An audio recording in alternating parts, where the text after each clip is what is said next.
S ಮತ್ತೆ T ಅಕ್ಷರದ ಸ್ವಭಾವ ಹೇಗಿದೆ ಅಂತ ಈ ಒಂದು ವಿಡಿಯೋದಲ್ಲಿ ನೋಡೋಣ. ಮೊದಲನೇ ಅಕ್ಷರ ಎಸ್. ಎಸ್ ಅಕ್ಷರದವರು ಸಾಮಾನ್ಯವಾಗಿ ಭಾವನಾತ್ಮಕ ಹೃದಯ ಇರ್ತಕ್ಕಂಥ ವ್ಯಕ್ತಿಗಳು ಇವರಾಗಿರ್ತಾರೆ. ತಮ್ಮವರಿಗಾಗಿ ಕಾಳಜಿ ವಹಿಸುವಂಥ ವ್ಯಕ್ತಿಗಳು ಕೂಡ ಇವರಾಗಿರ್ತಾರೆ ಅಂತಲೇ ಹೇಳ್ಬೋದು. ಇವರ ಹತ್ರ ಒಂದು ವಿಶೇಷ ಗುಣ ಏನು ಅಂತಂತಂದರೆ, ಯಾರನ್ನಾದರೂ ತುಂಬ ಪ್ರೀತಿ ಮಾಡಿದರೆ, ತುಂಬ ನಂಬಿದರೆ ನಿಜವಾಗ್ಲೂ ಅವ್ರ ಮೇಲೆ ನಿಷ್ಠೆ ಇಲ್ದಿರ್ತಕ್ಕಂಥ ವ್ಯಕ್ತಿಗಳು ಕೂಡ ಇವರಾಗಿರ್ತಾರೆ. ಒಂಥರ ಟ್ರಸ್ಟ್ ಆಗಿರ್ತಾರೆ ಇವರು ಅಂತಲೇ ಹೇಳ್ಬೋದು. ಬಟ್ ಇವ್ರ ಜೀವನದಲ್ಲಿ ಯಾರಾದರೂ ಮೋಸ ಮಾಡಿದರೆ ಅಂತಂದರೆ ತುಂಬ ಹರ್ಟ್ ಆಗುವಂಥ ವ್ಯಕ್ತಿಗಳು ಕೂಡ ಇವರಾಗಿರ್ತಾರೆ. ತುಂಬ ಫೀಲ್ ಮಾಡಿಕೊಂತಾರೆ ಇವರು ಅಂತಲೇ ಹೇಳ್ಬೋದು.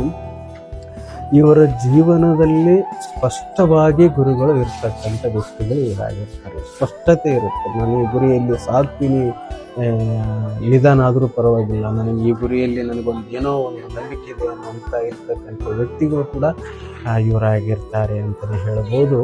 ಆದರೆ ಇವರಿಗೆ ಸಹನೆ ಮತ್ತು ಪ್ರಾಮಾಣಿಕತೆಯನ್ನೇ ಇವರಿಗೆ ದೊಡ್ಡ ಶಕ್ತಿ ಅಂತಲೇ ಹೇಳ್ಬೋದು. ಇವತ್ತೆಲ್ಲ ನಾಳೆ ನಾನು ಸಾಧಿಸ್ತೀನಿ ಅನ್ನೋ ಒಂದು ಪ್ರಾಮಾಣಿಕತೆ ಇವರಿಗಿರುತ್ತೆ ಅಂತಲೇ ಹೇಳ್ಬೋದು.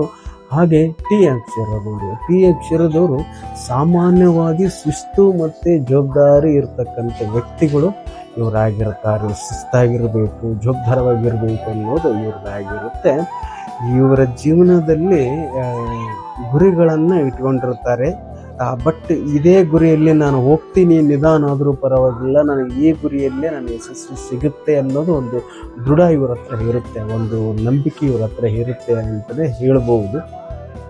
ಬಟ್ ಇವರಿಗೆ ನಿಧಾನ ಆದರೂ ಪರವಾಗಿಲ್ಲ, ಒಂದು ಒಳ್ಳೆಯ ಯಶಸ್ವಿ ಸಿಗುತ್ತೆ ಅಂತಲೇ ಹೇಳ್ಬೋದು. ನಾನು ಸ್ಪಷ್ಟತೆವಾಗಿರ್ತೀನಿ ಈ ಒಂದು ಕೆಲಸದಲ್ಲಿ ಅನ್ನೋ ಒಂದು ಫೀಲ್ ಅವ್ರಿಗಿರುತ್ತೆ. ಹಾಗಾಗಿ ಅವರಿಗೆ ನಿಧಾನವಾಗಿ ಯಶಸ್ವಿ ಸಿಕ್ಕರೂ ಪರವಾಗಿಲ್ಲ, ಅದು ಒಂದಿನ ಒಳ್ಳೆಯ ಯಶಸ್ವಿ ಕೊಡುತ್ತೆ ಅಂತಲೇ ಹೇಳ್ಬೋದು. ಈಗಿತ್ತು ಮತ್ತು ಎಸ್ ಹಾಗೂ ಟಿ ಅಕ್ಷರದ ಸ್ವಭಾವ ನಿಮಗೇನು ಅನಿಸುತ್ತೆ ಕಮೆಂಟ್ ಮಾಡಿ. ಇದೇ ರೀತಿ ವಿಡಿಯೋಗಾಗಿ ಫಾಲೋ ಮಾಡಿ. ಎಲ್ಲರಿಗೂ ಒಳ್ಳೆಯದಾಗಲಿ. ಶುಭವಾಗಲಿ.